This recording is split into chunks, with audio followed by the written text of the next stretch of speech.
One day they got into a very heated argument, and since she technically still owned him, she decided to sell him to a white man. Ain't no way. Ain't no motherfucking way. No. I thought it was an AI generated bull. But y'all want to look at me like I'm an asshole for saying what I be saying. Find me the black man that sold his wife over an argument. That's crazy. All right, I got a crazy story today about a black woman who sold her husband into slavery. All right, man. So today we got history proves they never loved black men. The proper man movement. All right. Now, I say that she sold her husband into slavery, and as we get into the information of the video, you will understand why I use that terminology, okay? A free black woman decided to buy her husband out of slavery so they could live their lives peacefully together. But one day they got into a very heated argument, and since she technically still owned him, she decided to sell him to a white man. She later tried to change her mind and buy him back from a man named Colonel, but he refused. The woman who made this mistake name was Dilsey Pope. Ain't no way. Ain't no motherfucking way. No. I thought it was an AI generated bull. Dilsey and her spouse had a heated argument. In a fit of rage, she sold her husband to a white neighbor. Oh my God. Man, that is... Whew. But y'all want to look at me like I'm an asshole for saying what I be saying. Find me the black man that sold his wife over an argument. That's crazy. Y'all see what happens when black women get just a little bit of power? Black men, what does this remind you of? Child support court. Black women have always been quick to sell our black ass out to the white man, and history proves it. Want to talk about Black Lives Matter? Black women are quicker to call the police than a 80-year-old Karen named Susan. Tell me I'm lying. You ain't lying. Every black man watching this video has had their sister, mama, or baby mama call the police on their black ass. That's not funny, Proctor. No, sir. The Touche? biggest snitch in the hood is black women. The most notorious online detective is black women. Over there talking about they need to defund the police. Bruh. the government don't need to defund the police. The government needs to defund your black Jezebelian ass. But these are the same women that'll have you believe that the police always treating them like Sandra Bland. Bruh. How can you doubt that? Like, how do you not believe that? It's the truth. Meanwhile, Sweet tea? there was a Cutwater. Was a Cutwater? That's not mine. Okay, I need to identify you as a driver. Now that I see that in plain view, we need to see your identification, okay? Okay, that's fine. Hello? Do you hear that? I'm doing.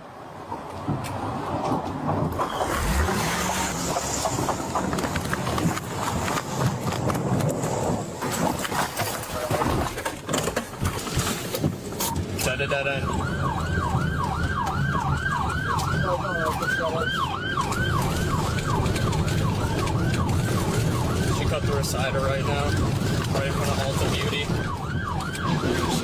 She's crashed into Alta, Oh! Stop the car! Stop the car now! Put your hands out the window now! Put your hands up! Put your hands out the window now! Step on! Go shoot! Go shoot! Step up! Get down! Get down! Back up! Back up! Stop the car! Stop the...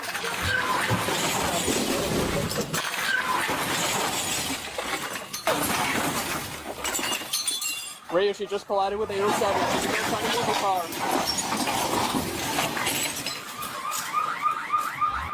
Stop the... Oh, back up! Look, back up!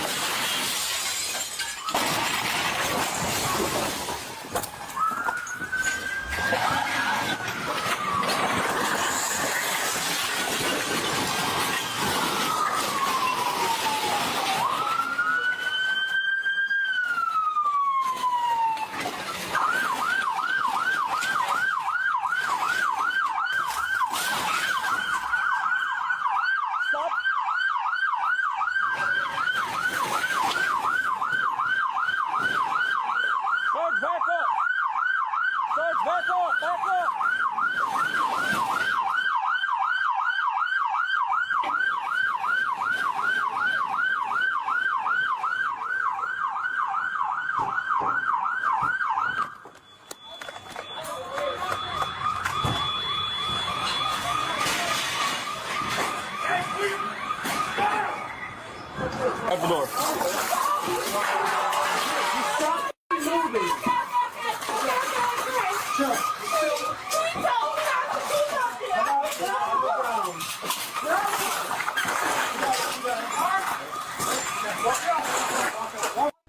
Now, fellas, do you think that the police would be that nice to you after you just got done showing your black ass like that? Hell no. Hell no. Hell fuck no. But before I get into all the reasons why black women never loved us, I'll let you get into that, but that was absolutely, you as a driver. absolutely Now that I see that in plain view, we need to see your identification, okay? No shots Okay, were that's fine.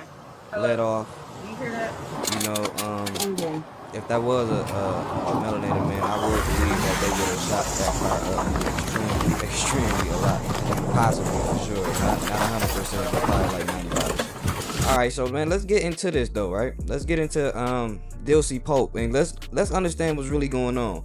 Let's get a deeper understanding, alright? So this is from the Negroes who owned slaves, alright? And some other stuff is selling poor, Stephen, and relative property. All right, so who is Dilsey Pope? All right, this story takes place in the antebellum era, antebellum era, the period before American Civil War, when slavery was still legal in the United States. All right, she lived in Columbus, Georgia. All right, and she was a free black woman. But why was she free? And her husband, as we'll get into, why was he enslaved? All right, the historical material identified her as a born free rather than being emancipated later in life, right? Under the legal principle known as partes sequitur ventrem. All right, that's probably French or something. A child's legal status generally followed the status of the mother. So if the mother was free, the child would be free as well. So that's why she was free. All right, but being free, of course, it didn't mean equal back then, and possibly even now feels like free black people in the antebellum South lived under a separate system of laws and restrictions. Their rights were heavily limited compared to white Americans. Their legal relationship with enslaved people was particularly complicated, right? One of the major legal issues was manumission, right? Meaning the legal freeing of enslaved slaves or enslaved people by their owner. In Georgia and in other southern states, manumission could be heavily restricted, right? So there were laws governing what happened to an enslaved person after emancipation, including whether the free person was required to leave the state. So if you became free after being enslaved, a lot of times you will have to leave the state in which you was emancipated from. That created a strange situation for the black families. A black person could have an enslaved family member, but they could face legal trouble if they tried to simply free them. All right, so because of these restrictions, a lot of black people, they would just purchase their own family members, you know, so they'll still be a slave, but at least you with family, we're gonna treat you good. It shouldn't feel like slavery all like that if you with us. All right, and Dilsey, she also was a property owner. The 1912 historical account says she owned a house and a lot in Columbus, Georgia. So she had it going on for herself. She therefore had property of her own and had financial means to participate in slave economy. So she had enough money to buy slaves. All right, then she fell in love with an enslaved man. All right, his name wasn't given in the 1912 account, so we don't really know his name, but from what I heard, his name was Stephen or Steve. The article just refers to her as husband. Oh, okay. Later research identifies him as Stephen, but that's a later identification, not a name provided in the 1912 source. So this was after the account. I'm not sure where that source is from, but I guess that's out there. Dilsey purchased him from a white owner. This allowed the two of them to live together as husband and wife while he remained legally enslaved. Therefore, she was his legal slave owner and his wife. All right, she hired him out. Okay, under the hiring out system, an enslaved person's labor could be contracted to another person. All right, so with her being the owner, she received the benefits of the labor, and all the money came into the house, and so it's all good. It was an extraordinary situation. But her husband was considered her property because she was a slave owner, which makes sense. But then they had a disagreement, right? It doesn't say exactly what the argument was about. She just felt offended in some type of way. And after that, she made a decision that would change their life. All right. She sold her husband, right? She sold her husband back into real slavery, right? So when I say she earlier that, you know, she sold her husband into slavery, he was already a slave, right? But she got him, you know, you was his wife, so it's like a family member. I bought my family member, so you good. But you'll see what's going on. Let's go to the next part. So what was the argument about?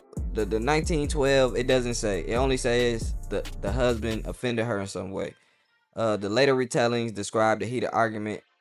Later retelling describe a heated argument, but specific claims about infidelity, money, jealousy, none of it. It's just okay. So none of it was. We don't know what the argument was about. So she sold her husband.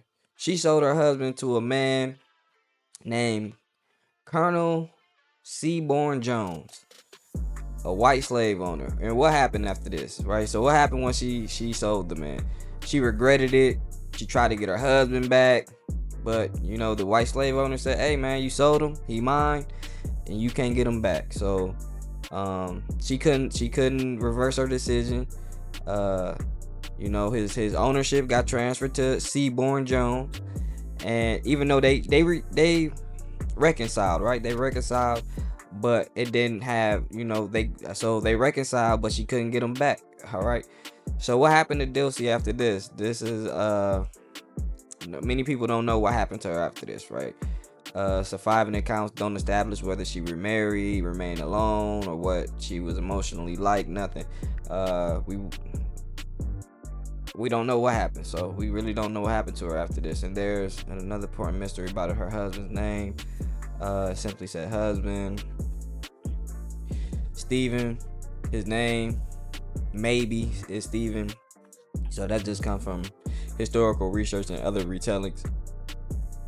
But it's not in the original 1912 account where most of this stuff's come from. All right, man. So yeah, she was a black owner. She bought her husband from slavery, but then they got into an argument and she sold him to a white man. Ain't that a bitch? Boy, you get into an argument with a black woman, boy, they will sell you to the white man so quick. Look at welfare in Section 8. Nah, that was a low blow. I'm sorry.